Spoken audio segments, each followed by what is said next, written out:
예, 김성환입니다.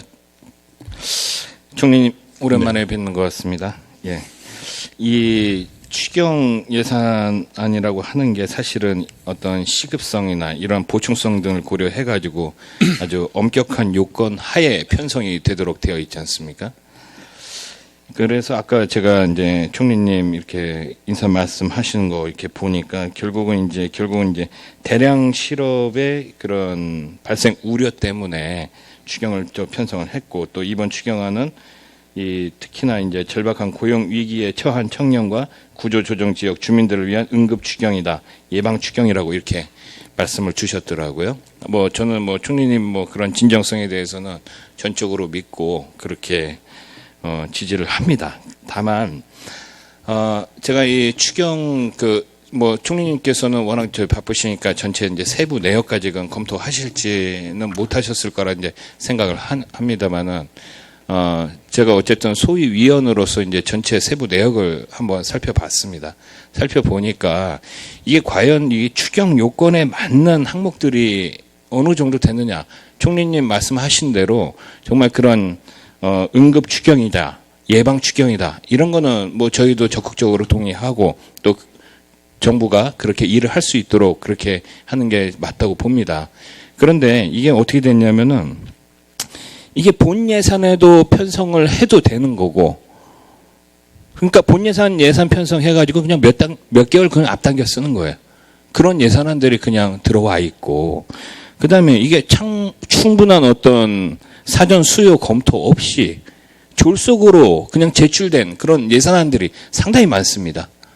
제가 대략적으로 내일서부터 이제 소위 과정에서 제가 얘기하겠지만은 제가 봤을 때 한 40% 정도는 약간 삭감을 각오를 하셔야지 될 것 같습니다.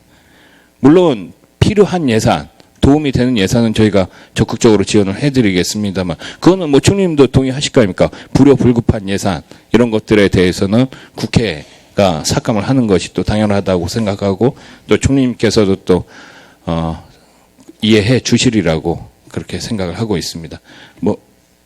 특별히 답변. 예, 당연히 국회가 예산 심의권을 갖고 계시니까요. 심의의 결과를 저희들이 수용하겠습니다. 단지 이제 야당에 계시다 보면 조금 세상을 엄격하게 더 보시고 여당은 덜 엄격하게 보시고 이런 게 있기 때문에 여야 간에 잘 상의를 해 주시면 저희가 기꺼이 수용하겠습니다. 덜 엄격하게 보도록 하겠습니다. 예. 자, 총리님, 아까 김기선 의원님하고 이제 질의응답 과정 중에서 잠깐 보면은 청와대 지금 집무실에 일자리 상황판이 있지 않습니까? 네. 대통령님께서 계속 매일매일 점검하겠다고 하시고, 또 집무실에 있으니까 매일매일 같이 보시겠죠? 그거 보시면서 대통령님께서 뭐라고 말씀 없으시던가요? 어떠십니까? 제가 집무실 안에서 뵙는 건 아니고요. 회의실에서 뵙습니다만, 일자리 문제에 대해서는 그때그때 보고를 받으시고요. 네.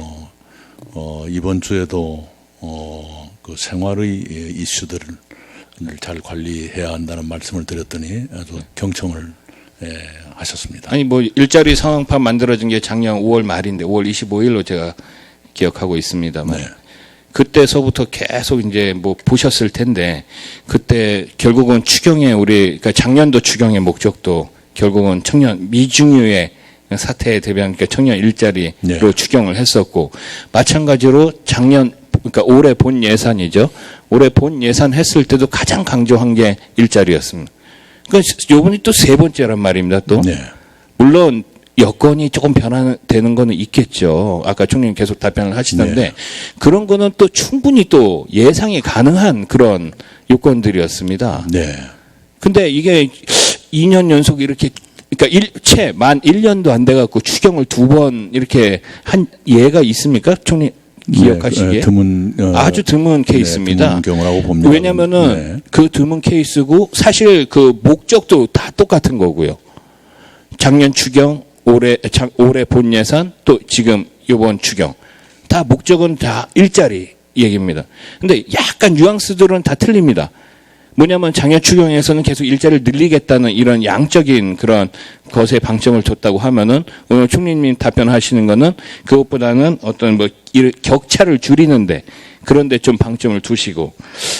자, 그러면은 결국 일자리라고 하고 또 청년들이 갈 수 있는 일자리라고 하면 일자리 양적으로 늘리고 격차를 줄이고 또 일자리의 질을 높이고 이게 세 개가 같이 혼합이 돼야지 되는데 이번 추경이 되면은 그게 가능하다고 생각하십니까? 어떻게 좀 판단하고 계세요? 전체를 해결하지는 못할 예. 겁니다. 예. 그리고 우선 일자리 정부를 표방하고 일자리 상황판까지 설치했던 것은 이미 일자리가 그만큼 심각해져 있고 국민들께서 가장 갈망하시기 때문에 그렇게 했겠죠. 당연히. 네, 그렇게 했겠죠. 그리고 한두 번의 정책으로 모든 게 해결된다고 보지 않습니다. 네. 그 정도라면 진작 해결됐을 그럼요. 겁니다. 네.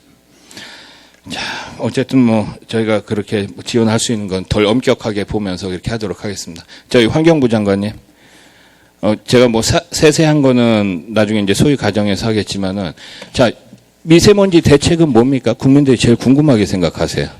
미세먼지 대책은 2022년까지 전체 발생량의 30%를 줄이는 것을 어떻게 목표로 하고 줄입니까? 있습니다. 산업, 수송, 발전, 생활 각 분야의 발생원들 대비해서 그것들 각각 줄이는 지금 것들을 하고 최고 있습니다. 발생원이 어디라고 판단하고 계세요, 장관님은? 지금 석탄 발전이 대체적으로 많고요, 산업 많고요. 그다음에 도시 쪽에서는 이제 교통량이 많습니다. 그러면은 아니 지금 뭐 미세먼지 지금 계속 그 작년 우리 예산 때도 그렇고 이게 지금 자꾸 사후 약방만으로 가는 겁니다. 뭐 교실에다가 공기청정기 설치해주고 막 이렇게 하는데 그런 단기 대책도 있지만 환경부 차원에서는 단기 대책하고 또 중장기 대책이 있어야지 되는데 국민들이 도대체 맨날 일기예보 보면은 비 오는 날 걱정하는 게 아니라 비 오는 날 좋아하는 정도가 됐어요. 미세먼지 때문에. 예, 중장기 대책은 작년 9.16에 마련해서 말씀드리는 아니, 그러니까 대로 지금 이제 국민들한테 네. 이 뭐 환경부가 지금 어떻게 움직여가지고 미세먼지를 어떻게 하겠다고 하고 이게 국민들이 사실은 조금 피부로 좀 체감을 해야지 될 거 아닙니까? 정책이라고 하는 게. 예, 지금 매일 그 미세먼지 농도가 어떻고 저쩌고 하고 막 이렇게 하는데 예전에는 우리가 저기 자동차 배출가스에서 나오는 삭스나 낙스나 이런 문제였다가 갑자기 대기질 문제가 TSP 그 솔리드로 갔다가 그다음에 PM10으로 갔다가 PM2.5까지 지금 내려갔는데 이 그러면은 저기 환경부 정책에 대해서 국민들이 이게 어렵습니다 지금 하는데 그다음에 환경부가 도대체 이 미세먼지 대책에 대해서 무엇을 어떻게 하고 있는지 전혀 모르고 계세요. 예, 저희가 9.16 대책 발표했습니다만 홍보나 이런 전달력에 있어서는 말씀하신 것처럼 부족할 수 있을 것 같고요. 어쨌든 저희는 모든 발생원에 대해서 연도별 목표를 설정해서 그 목표를 줄이고 있는데요. 2017년에 저희가 목표한 7.6%는 계획대로 달성을 했습니다. 저감하는 계획은요. 예, 알겠습니다. 그 총리님께서 그런 부분을 민생 총리로서 좀 적극적으로 좀 챙겨 주셔야지 될 것 같습니다. 네. 부처에서 말하는 목표치를 달성했다 가지고 국민들이 제대로 느끼는 국민들이 어디 있겠습니까? 네, 특히 미세먼지의 문제는 숫자보다는 체감이 더 본질에 가깝다고 생각하고 예, 있습니다. 저희 총리님 지금 뭐 그래도 아까 좀 쉬는 시간에 잠깐 정해했을 때 저희 북한하고 지금 네, 뭐 미북 정상회담 관련해 가지고 그 보고는 받으셨겠죠. 좀 네, 알고 있습니다. 어떻습니까? 지금 북한의 김계관 외무성 제1부상이 일방적 핵포기를 강요했을 때는 북미 회담을 재고려하겠다. 이렇게 엄포를 놓고 또 저기 미북 정상회담 재고를 한 지금 초강경 카드를 가지고 이렇게 하는데 어떻게 좀 판단하고 계세요? 어떻게 보고받으셨습니까? 아니 보고받기보다는요. 제가 예. 혼자 충분히 분석 가능한 얘기인데요. 오늘 북한의 발표는 지금처럼 일방적인 북한만의 핵포기를 계속 강요한다 그러면 곤란하다.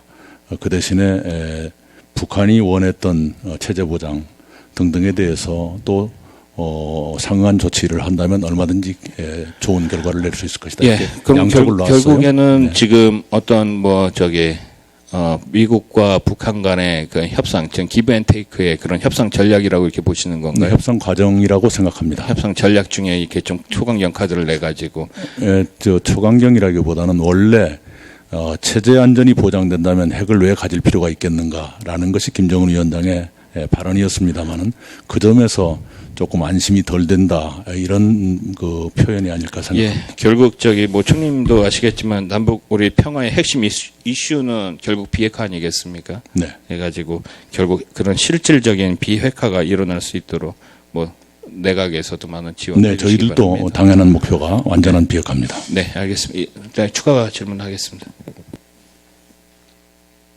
예, 김성원 의원님 수고하셨습니다. 이어서 경기 성남시 분당구 의뢰 더불어민주당 김병우 의원님 질의하시겠습니다.